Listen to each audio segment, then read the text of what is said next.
Ex-boyfriend suspected of killing 16-year-old in police custody. A male who is said to be the ex-boyfriend of 16-year-old Tara Alicia Dennis, who was shot dead on Saturday in Lilliput, Westmoreland, is now in police custody. Anthony McNeil, who was named as the prime suspect in the killing, surrendered himself to the police on Sunday.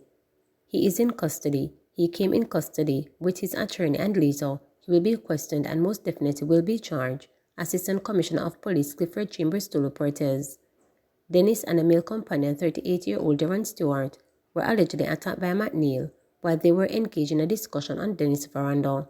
Both Dennis and Stewart suffered gunshot wounds and were transported to hospital, where Dennis was pronounced dead and the man admitted for treatment. Stewart, who was released from hospital, has since been named by the police as a person of interest in activities in the corporate era. According to the police, Stewart has been cooling out in Westmoreland. Chambers told reporters that he was disappointed when he learned that the hospital released Stewart without contacting the police. "I was just a little disturbed when I learned that the other man who she was with was treated at the hospital and released, given that it was a gunshot injury. I was of the view that the hospital would not have released him until they would have contacted the police," Chambers said. He is appealing to Stewart to turn himself in for questioning. Meanwhile, Chambers said he is happy the case is coming to a close.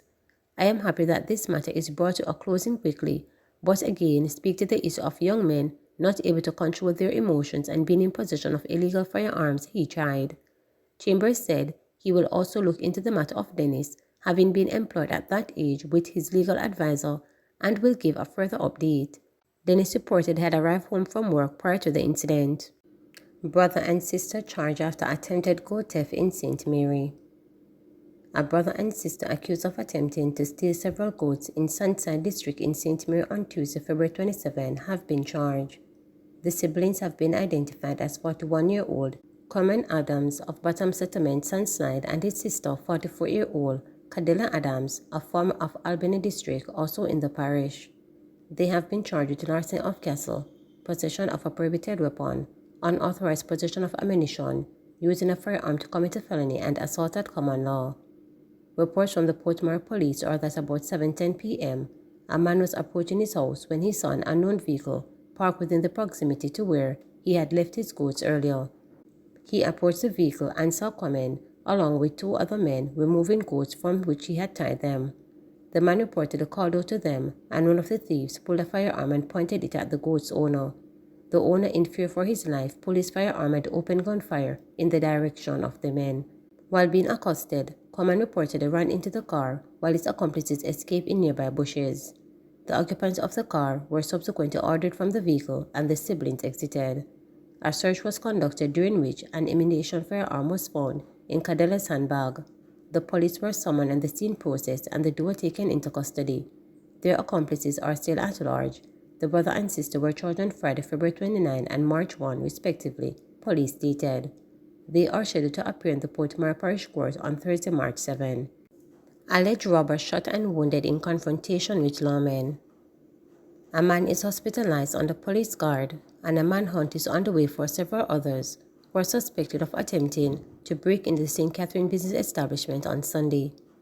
Police say the hospitalized man was shot and wounded during an alleged confrontation with lawmen at the intersection of St. John's Road and Valdez Road. Operators Officer for St. Catherine North Deputy Superintendent of Police, Commander Toms, said the police will not relent in their quest to arrest the other alleged culprits. DSP Toms also pledged that his team will continue to work to keep residents and properties in the area safe.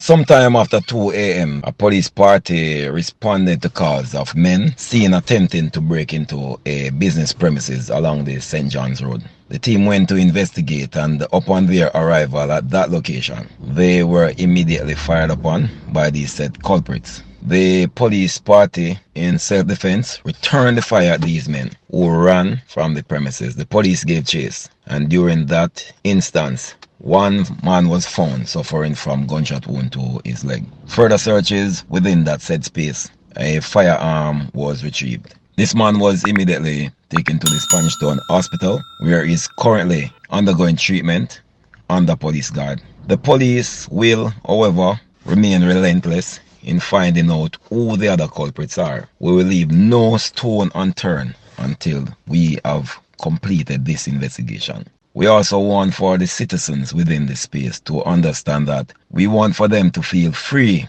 in their mind that we will be up protecting businesses, protecting their houses as they go to sleep within the nights. We are here for the long haul. We are determined, we are focused to ensure that the citizens remain safe within this division. We want for persons to lock up their premises, their businesses, and to return in the morning and to see same in the order in which they left it. PNP files injunction to prevent swearing-in of JLP council-elect in Cornwall Mountain Division, pending outcome of magisterial count. Lawyers representing Abigail Malcolm, the PNP candidate for the Cornwall Mountain Division in Westmoreland, say her JLP counterpart, Darnett Foster, has been evasive in their efforts to serve her injunction documents. On Friday, Malcolm applied for an injunction through her attorneys Maurice McCurdy and senior counsel Clayton Morgan, seeking to bar Foster from being sworn in as a councillor. They are demanding a magisterial recount in the division after the Electoral Office of Jamaica declared Foster the winner following the local government elections on February 26. In a slim margin of 27 votes, Foster polled 1,497 votes for Malcolm's 1,470. We applied for a magisterial recount in the Cornwall Mountain Division in Westmoreland on Friday, and we applied for an injunction to prevent the swearing-in of the candidate for the JLP, Miss Darnett Foster, but she has been very evasive, as the bailiff is not able to locate her, McCurdy told reporters. We are also trying to serve the election petition on her as well, but Miss Foster has been evading service. According to Mr. McCurdy, the hearing of the injunction seeking to prevent Foster from being sworn in is set for today, March 5th, in the Westmoreland Parish Court, while the magisterial recount is set to commence on Wednesday, March 6th. Reporters understand that the councillors-elect are scheduled to be sworn in on Thursday, March 7. Following the official count by the EOG, the PNP won 11 of the 14 divisions in the Westmoreland Municipal Corporation, while the JLP won 3. Harsher penalties coming soon for those responsible for pollution incidents. Government remains committed to updating legislation. Environmental Minister Senator Matty Samuda says a bipartisan agreement is already in place to update legislation relating to the National Compliance and Regulatory Authority (NCRA) and the Wildlife Protection Acts. This is amid renewed calls for harsher penalties for persons responsible for pollution incidents and subsequent fish kills in Rehoboth in St. Catherine. The matter has again come to the fore following a minor fish kill on Friday night. Speaking with reporters, Senator Samuda again acknowledging the current penalties for breaches are too small. Persons who fail to comply with the NCRA Act can be fined up to $50,000 or face 12 months imprisonment. Meanwhile, a fine of up to $100,000 or 12 months imprisonment can be levied against those who breach the Wildlife Protection Act. Mr. Samuda says legal processes are being undertaken to raise the penalty threshold soon. They have been calls for the penalties to be increased to at least $5 million. So we've heard repeated calls for harsher penalties under the NRCA Act and the Wildlife Protection Act.